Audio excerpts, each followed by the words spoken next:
In the heart of Chicago, where the siren's call often signals heroism, a different kind of alarm was blaring for Chief Wallace Pascal.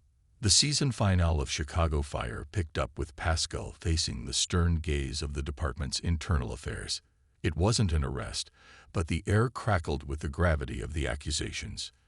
Evidence mounted, suggesting Pascal had deliberately ignored critical safety protocols during the recent hazardous materials incident, a move that nearly resulted in catastrophic failure and endangered the lives of his crew. The weight of the accusation pressed down, making it clear he'd need every ounce of support he could muster. That same morning, the tension stretched thin at Firehouse 51. Deputy Commissioner Van Meter, a man whose presence alone could quell a riot, cornered Lieutenant Kelly Severide. Van Meter's voice was low but firm, carrying the full weight of departmental authority. He didn't mince words. Severide's loyalty to Pascal was commendable, but if the chief's alleged negligence was proven, Severide's own career could be caught in the fallout, perceived as an enabler or someone who turned a blind eye to vital concerns. The message was clear. Severide needed to choose between unyielding allegiance and professional survival. After Van Meter's departure, Severide found Pascal, the chief, looking more burdened than Severide had ever seen him. Vale, Severide began, referring to Lieutenant Sarah Vale. She saw something that doesn't fit with their narrative about the incident. Vale had quietly expressed doubts about the official report, mentioning an anomaly in the equipment readings just before the protocol breach. However, she was hesitant to come forward, fearing the immense pressure and potential career repercussions that challenging internal affairs could bring. Pascal nodded grimly, getting her to speak up. "It's a risk for her. We need more than just a flicker of doubt, Kelly. We need irrefutable proof." The clock was ticking, and Pascal's entire distinguished career hung in the balance. Severide knew exactly where to look for that irrefutable proof, or at least a path to it. His next stop was outside the city, at a quiet lakeside retreat where former Chief Benjamin Bishop had settled into retirement. Bishop, a formidable figure in the department's history, had a well-known, if often unspoken, rivalry with Pascal, a professional contest of wits and strategy that had defined their overlapping careers.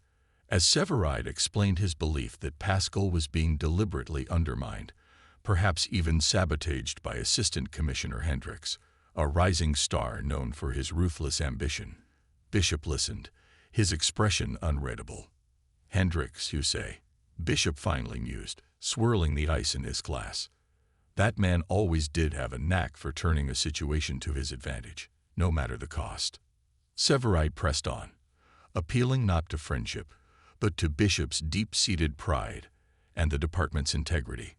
"Chief," Severide began, his voice earnest, "if Pascal is unjustly removed, if someone manipulates the system to rise, it stains us all. It undermines everything we've built, every sacrifice we've made. It tells every firefighter in this city that their career can be dismantled by a whisper and a clever lie." He paused, letting the words hang in the air.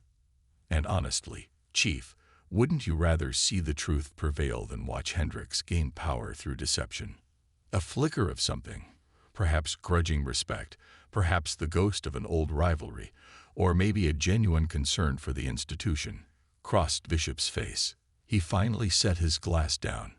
"Hendricks was always meticulous," Bishop said, his voice dropping to a near whisper, "obsessively so. He kept private records, things that didn't always make it into the official archives. Check the old annex, basement level, storage unit 7B. He used it for overflow files before his promotion.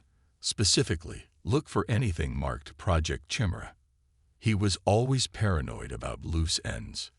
It was a cryptic lead, a thread in a labyrinth, but it was more than Severide had hoped for." Bishop's final words were a warning. "Be careful, Severide. Hendricks plays for keeps." Armed with Bishop's obscure tip, Severide enlisted the keen intellect of Captain Stella Kidd. Together, they navigated the dusty, forgotten corridors of the fire department's historical annex, the musty air of disused paper and forgotten reports hung heavy as they located storage unit 7B inside. Amidst boxes of obsolete equipment manifests and decommissioned vehicle logs, they found a small, unmarked box tucked away. And there it was, a meticulously organized file labeled Project Chimera, filled with handwritten notes, redacted emails, and most damning of all, a series of altered maintenance logs pertaining to the very equipment involved in the hazardous materials incident.